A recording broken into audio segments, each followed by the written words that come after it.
Yo, what up gamers, I'm Dark, and welcome to my 12.11 ADC tier list.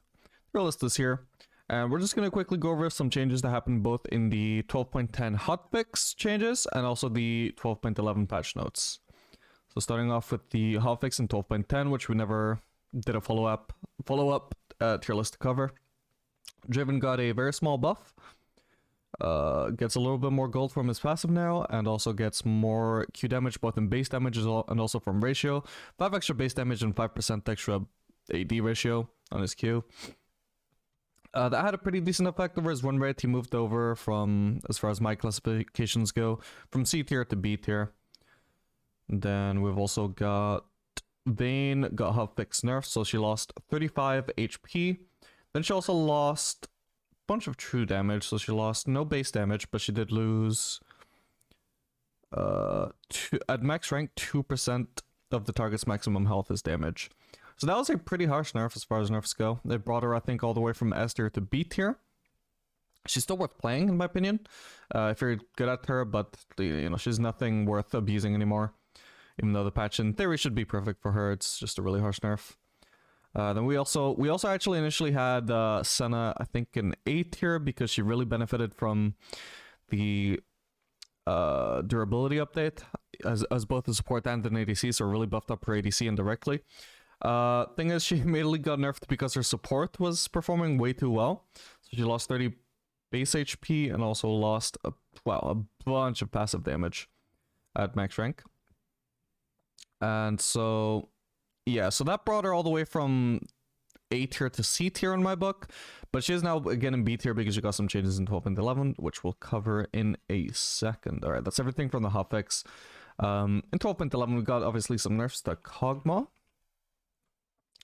So big nerfs. Q and Damar shred decreased, passive attack speed decreased, and W% max health damage on hit decreased. So I mean, you know, the exact numbers probably don't mean too much to you. I mean, you know, lost 5% attack speed on Q, which kind of sucks. I hate it when they remove attack speed from champions. And also 1% max health damage less on his W per auto attack. Definitely takes its toll. So that nerf was actually really harsh to Kog'Maw. He was again S tier with Vayne, but now all the way down in C tier. They went way too far with those nerfs. I think probably as soon as next patch, they will probably buff him back up. Definitely soon, I imagine they will buff him back up because they're usually happy with Kog'Maw sitting at like 51% win rate. I think they went way further than they meant to with those nerfs. But for now, really weak, not really worth playing. Then aside from that, what else have we got? We got a Senna nerf, but also Senna buff. So they wanted to nerf Senna support, so they reduced the slow on her Q and the slow duration. But besides that, they also increased the amount of miss that she gains when she's lost hitting. So overall, this works out to a little bit of a buff to ADC Senna. Not that big of a buff. She's still not as good as she was in 12.11 before her hotfix nerf. But she is about bottom of the barrel in B tier now, which is, it's alright. You know, if you like Senna, it's okay to play her right now as an ADC. Then, so we've also got some buffs, some straight up buffs to some ADC. So we got Aphelios first off. So passive attack speed and lethality with rank up increased. So that's the W and the E. The attack speed is 1.5% attack speed per level, and the bonus lethality is 1 lethality per level. So they all quite stack up. You end up getting 9% extra attack speed. I thought that was actually more. I think they went down with the amount of attack speed they were going to give. And then extra lethality is 5, so that's not too much. But I mean, lethality is a stat that you don't really... It would be too OP to give too much of it anyway. 5 lethality is, you know, it's a decent deal. But overall, not really as big a buff as it could have been. I still think Aphelios is D tier. He's had bigger buffs in the past, and it'll take more to drag him out of D tier. Although he is kind of getting there. If he were to have been buffed more, I would probably just end up removing D tier again. Same with Zeri, by the way. If she was not in S tier, I would just remove S tier altogether because there's not really that big of a gap between ADCs at the moment, besides these two at the bottom and at the top, respectively. But yeah, Aphelios still D tier in my book. Then we got some Caitlyn buffs. So Q, AD scaling decreased early and increased late. Mana cost increased early and decreased late. E base damage increased and cooldown decreased. So yeah, so she lost like 5% AD scaling on her Q in early ranks, but in later ranks she gains like 15%, which is quite big. I think that's a decent buff. Then, I mean, they made it like a double-edged buff, so she lost some early game power for it, which is kind of annoying. But overall, this has to be like straight buffs on the whole. But, you know, it's kind of offset by the fact she's a bit weaker early on, and she has a champion who likes to win lane. The mana cost thing is nice for late game, though, for sure. We've also got more base damage on the E. It's only 10 early on, but then once you finish maxing it, it's like 50 extra base damage, which is quite good, but this is on an ability that she maxes lost, so it only really takes full effect at level 18, so it's not that big a deal. The increased cooldown, or sorry, decreased cooldown is also quite nice, but again, doesn't really come into effect until much later on. Overall, probably because they made it a double-edged buff where she's also kind of nerfed in the early game. Didn't really have too much of an impact on her. I think I probably actually forgot to move her, actually. I think I'll have to reevaluate that. I don't know, I'll just bring that up right now. Ah, shit. I'm pretty sure I just forgot to actually move her, because I don't think the buff was too great, but it, you know, it was a buff.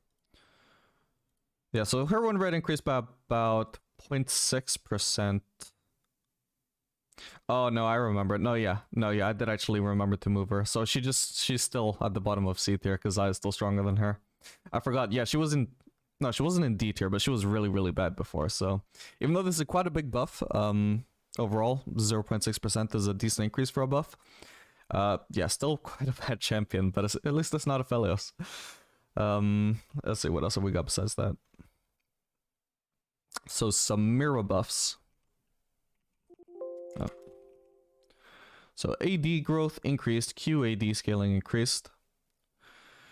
So AD growth up from 3 to 3.3, so she gains 0.3 AD per level basically. And at level 18, that is a 5 AD increase, which doesn't seem like much, but it's something. Then on her Q, she also gained 5% extra AD scaling at all ranks, which I'm guessing is probably a bigger deal than the AD scaling. I have seen recently that the AD scaling buffs can actually be quite big, but this seems a rather small one as far as they go. Still, but her win rate did increase by quite a bit. I think it went up by like 2 to 3%. So we moved her all the way up from, I think it was C tier, now to A tier. And I believe that's all the ADC buffs we've got for this patch. Yes, so aside from that...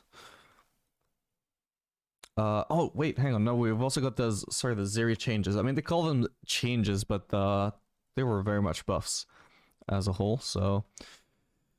Q active damage increased, charged basic attack AP ratio and damage based on target's missing health increased, slow and charged basic attacks removed. WAD scaling increased, slow strength decreased, cooldown decreased, E cooldown decreased, cooldown reduction per basic attack and crit decreased, R cooldown decreased, move speed per stack decreased, stacks per champion hit with the initial cast increased. So a lot of increases and decreases there. It is again like a double-edged thing, but it very much works out in our favor. So yeah, I'm not even going to bother walking you through all of this. The highlight basically is that she gained 10% extra AD scaling on her Q. Let me just... Okay, so that's not at initial ranks, but it is at later ranks. Also gained some base damage. Yeah, just a little bit of extra AD scaling on her W. Less of a slow, but less cooldown. Oh, and the big highlight here is that if she shoots her W through a wall now, it now critically strikes. Oh, apparently not many waves. So it's not more wave clear that way than it used to be. But it does critically strike on champions and apparently monsters. Whatever, that's not a big deal for Zeri. For lane Zeri at least. But yeah, you actually now have more incentive to hit a champion through a wall. Instead of just extending the range, because it's straight up going to do more damage than if you don't. So that's definitely going to make it a lot more important to play around, because I haven't seen it yet, but that has to be a lot of damage. Her W already was decent damage before, now it has to be crazy. So I think this might be the main reason why she's seen such a big increase, but that's just me theorizing. I haven't played her yet. Then you also much lower cooldown on her E, which is really nice, but you also get less reduction per attack. And even less reduction on crits. Overall, probably good because it means you don't have to spam auto attacks to have a lower cooldown on your E. You can still get a lower cooldown by spamming auto attacks, but in case you don't have the opportunity, you will at least have a lower cooldown E in general. And only in niche scenarios, I think, will you actually have a longer cooldown. Let's see, then these changes to her ultimate, so just a lower cooldown at early ranks. That's really nice for such an impactful ultimate, I think. But again, less movement speed per stack. So they've nerfed that like twice now. So that movement speed from the ultimate is much less fun to play around now than it used to be. But oh, stacks per champion hit by lightning crash is actually doubled. Oh, so I don't actually, this might even work out to more movement speed overall since the stacks are unlimited. Yeah, I don't know exactly what's going on there. Like I said, I haven't played Zeri too much. All I know is that she is absolutely busted right now. Her win rate went up from, I think it was like a fellas tier. It was like 44%, 45%, and now she's at like just below 53%, so she is like way above any other ADC right now. She will probably be nerfed, maybe not next patch, because I think she only initially got nerfed because of pro play. So because there's no pro play happening on this patch, it might take, if they were to nerf her because of pro play, that would still take a while. So if it's just solo queue alone, they might just give her like a small bump next patch if they feel like she's overperforming, and she is, but sometimes they can be slow with these things. But as a whole, you're probably not going to see her gutted for a while, so I would say this is a good time to pick up Zeri and have some fun with her, abuse her if you want. She's a little bit hard, but based on her win rate, like even people who are not that good at her are still performing really well on her, so that shouldn't matter too much. So aside from that, I did also move Twitch from... I did some general restructuring, by the way, because I felt it fit more to have some champions that were previously in A tier down in B tier. Even though their strength hadn't moved, I just felt it was more appropriate that way because of the gap between some of the champions that were in A tier.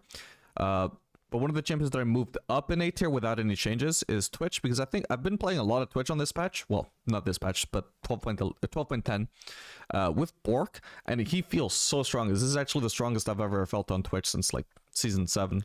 His damage just feels absolutely crazy right now from the moment you finish Bork. Without Bork, he probably did see a little bit of a buff from 12.10, but mainly just with the Bork, he feels absolutely amazing right now. The build that they use doesn't matter too much. I've been using Bork into Rune's into Titanic Hydra, and then I don't even get to finish my mythic because the game's finished so fast. But I don't feel like that Titanic Hydra was really the broken part about the build. It was just mainly something I was testing, and it felt nice. But the main thing that felt really good about my build was just the Bork Rush, just the Bork Power Spike first item. That's the part that feels really, really strong with Twitch right now. So you can follow it up with Rune's into Kraken Slayer, or you can do Gil Force, or you can do Bork straight into Kraken Slayer. It doesn't really matter too much what you do, so long as you're building sensibly, and you're just rushing that Bork, because it does so much damage right now in this patch, because of every champion having more HP. And Bork was always, Twitch was always one of the prime Bork users before there was a whole mythic system. And it was also, even after the mythic system, I did have a lot of Bork Twitch builds, which all felt good. So now Bork as an item being so much better on this patch, since I don't believe they nerfed its HP percentage damage. Just a very strong item at the moment, and Bork is Twitch is one of the best abusers. So that's just my opinion, but I think Twitch is really, really good right now. Actually, I can show you my OPGG as well. This is from my Iron to Diamond series. Obviously, a lot of the win rates are inflated, but I mean, 100% win rate to Diamond is not really something I've had on a champion that I was spamming before. This is my most played champion, and still 100% win rate at Diamond without duoing. And only one of the games was really even remotely close. Oh, and that was a game I was playing against a scripter. That was a really annoying game because it was scripting. Yeah, feels super powerful at the moment. Anyway, that's going to be it for this tier list video. Hope you guys enjoyed it. Hope you find it helpful. Make sure to subscribe if you want to keep up with more tier lists in the future, and if you want to see the rest of my educational ADC content. And I'll see you guys in the next video. Later, gamers.